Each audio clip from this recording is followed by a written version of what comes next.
Hosted by you/Spiced Pumpkins. I've got a pretty large property and don't mind the neighbor's cat hanging out, chasing mice and other things, but it's constantly walking right up to me and bringing me dead things when I'm outside. I don't feed the cat and barely pay any attention to it, except when it rubs up against me and purrs. I'll give it a quick pat and move on to whatever I was doing, gardening, etc. Otherwise, I basically ignore it.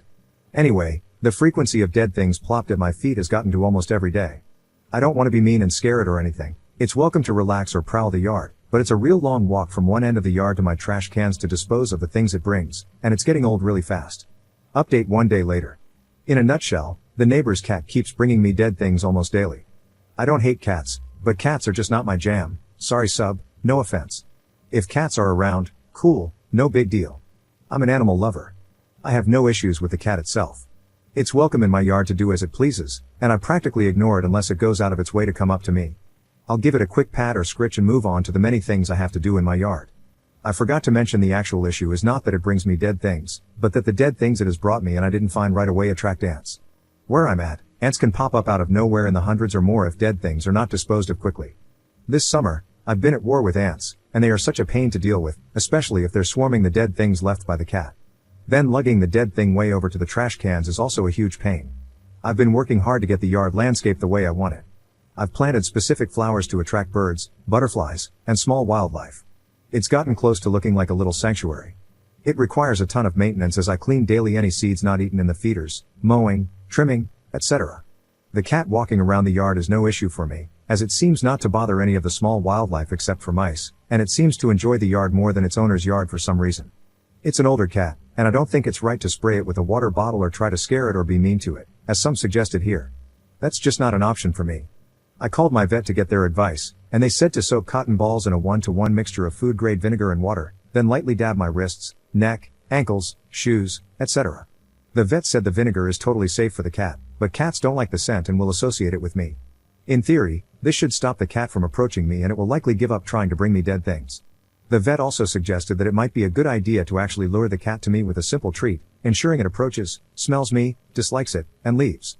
So, after one quick stop at the market for vinegar, cotton balls, and cat treats, and dabbing myself all over like my vet advised, I thought I was good to go. Voila! Problem solved, right? Nope. My beloved dog wouldn't even come up to me the entire rest of the day.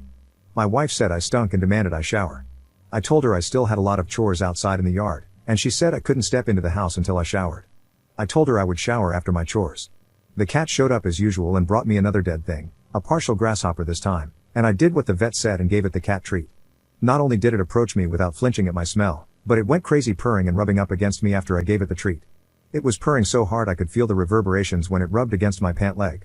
Unusually, the damn cat followed me around most of the day and kept interfering with what I was doing, pruning, sweeping, etc.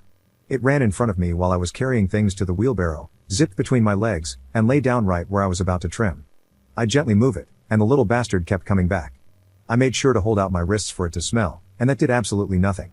The cat didn't even care or seem to notice the vinegar smell. I did a lot of work in the yard but still had more to do, so I was going to take a quick nap on the couch and then get back to the yard, but my wife wouldn't have any of it and kicked me out. She told me to go nap near the pool in the nice shaded area I had set up with lawn furniture and a hammock. I didn't want to argue with the boss, so I went to the hammock. I took a nice nap, only to wake up to find the freaking cat sleeping on my chest, purring, with its butt right in my face. I gently put it down on the ground so I could get back to my yard work, and right there under the hammock was another dead thing the cat had left for me, covered in hundreds of ants. FML. I give up. Second update 10 days later. First of all, I'd like to thank everyone who gave sincere, well-meaning advice here.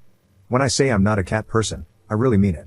I don't dislike cats, but I've always grown up with dogs, and other than bumping into the occasional cat in passing, I have almost no knowledge beyond what the average person might know. There seemed to be some conflicting advice in the thread. Ignore the cat, pick up the cat constantly, feed the cat, don't feed the cat, try citrus instead of vinegar, no, try peppermint instead of citrus, eat in front of the cat, etc. To answer a couple of questions from the thread. Some asked if the cat belonged to the previous owner of the house and has just hung around. Nope. I've owned the property for over 20 years. I had the former dilapidated house demolished, and over the decades, I slowly added the main house, 2 small guest houses, the pool house, etc. The cat literally showed up on the day the new neighbor down the hill moved in with their stuff. I simply connected the dots. As for whether there are any poisonous plants in my landscaped yard, to my knowledge, no. I have a dog I would take a bullet for, and when I hired the landscape architect and arborist, I specifically requested that nothing be planted that could harm my dog or any of the local wildlife. At the same time, I wanted to attract butterflies, hummingbirds, etc. For this same reason, despite it being a really easy solution to my ginormous ant problem, I refused to use chemicals or pesticides in the yard. Trial and error advice from the thread that worked or didn't work. Citrus and peppermint. First of all, I wasn't going to make the same mistake of putting on a scent that would upset my dog. The day I tried the vinegar, my dog avoided me all day and would only begrudgingly come to me when I insisted. The only citrus I had around was a strong citrus scent from one of my wife's fancy soaps. I tried it around the cat. Nothing. It didn't deter the cat at all. I didn't try peppermint because I don't like the smell of peppermint myself. Ignore the cat completely. Impossible. The damn cat refuses to be ignored. The more I ignored it, the more it would walk in my path, lie down exactly where I was working, and follow me constantly. Eat in front of the cat, but under no circumstance do I feed the cat. Didn't work. The cat just stared at me, bobbing its head back and forth, intently watching whatever I was eating, then shifting its gaze to my mouth to watch me chew. It still brought me dead things. I held my ground and didn't feed the cat, even though I'm pretty sure it was asking for a bite. Love bomb the cat, constantly pick it up, go over the top to pay attention to it. To those who gave this advice, if you were genuinely trying to help, thank you. If you were trolling, congratulations, you got me good. Not only did smothering the cat with affection and constantly picking it up not work, but it also backfired, hard. The cat became obnoxiously clingy, demanding I pick it up and give it scritches, constantly interrupting what I was doing. Sometimes it wouldn't stop meowing incessantly until I did a quick pick up and scritch. I'd put it back down, only for it to do the same thing less than an hour later. I'm busy, I don't have time for this. So, up to this point, basically nothing worked. After trying some of the thread's advice, things are significantly worse. The cat still came around every day, still brought me dead things, and followed me everywhere. Now, every so often, I had to pick it up to rub its tummy or give it a scritch to hit the reset button so it would stop meowing at me. It incessantly followed me. There was only one single day when I thought I didn't see the cat. I left really early in the morning to pick up things from Home Depot, drop by my local nursery for their good secret sauce compost, and run a bunch of other errands. I came back in the afternoon and went about my chores in the yard. As the hours passed, it hit me, no cat. Not a peep, nothing trying to trip me as I pushed the wheelbarrow, no demands for a pickup scritch and release. Nothing. I just shrugged, thankful for the rare peace. It was getting late, and I was hungry. Since I told my wife I was running errands, she must have assumed I would grab something to eat, so she didn't pack anything for me. As I opened the kitchen sliding door, there it was, the goddamn cat, sleeping in my wife's lap while she petted it and watched TV. Oh hell no. My wife looked up, smiled at me, then quickly frowned and asked, "What's wrong?" I replied, "What do you mean?" "When you came in, your jaw dropped, and you mouthed, 'Son of a beach.' Why would you let that cat in the house?" Why wouldn't I? Poor thing was outside rubbing up against the glass door and meowing bloody murder. It was obviously hungry and thirsty. Oh my god. You didn't feed the cat, did you? Of course I did. You think I'm going to let a helpless animal go hungry or be thirsty at my door? I thought I was going to have an aneurysm. All I could think about was that scene from Gremlins, where you're firmly warned never to feed the thing after midnight or else you're screwed. Now my wife's done it, she fed the damn cat.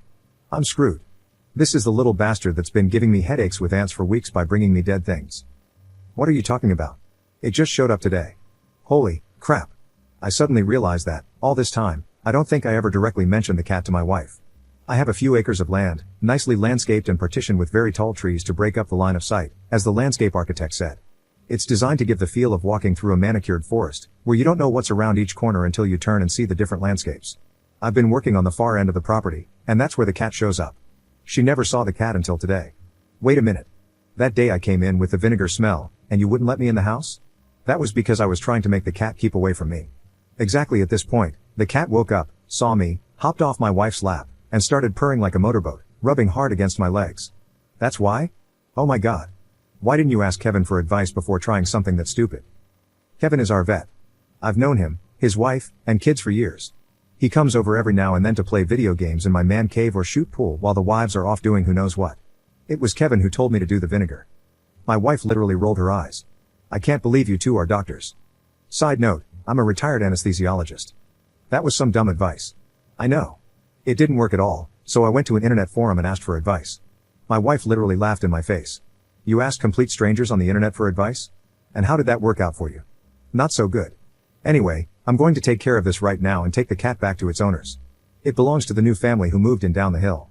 I gently grabbed the little bastard, who was all happy and smug, hopped in the truck, and rang the neighbor's doorbell. The day after they moved in, my wife and I introduced ourselves, gave them a small Home Depot gift card, and some of my wife's really good homemade brownies. Other than that, I hadn't talked to them. The wife answered the door, and her husband, sitting at the table in the back, waved at me.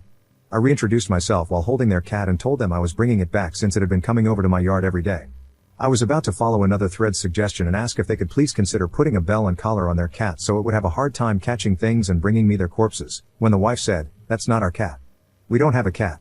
All the air left my lungs. If I thought I was going to have an aneurysm before, now I'm sure I'm going to have a stroke as well. No, freaking way, this isn't their cat. A million things were running through my head, and number one on that list was, I call bullcrap. There is no way. I live on a small cul-de-sac, and I'm the only house on top of the hill because I own the entire damn top. I've known all the few neighbors for years.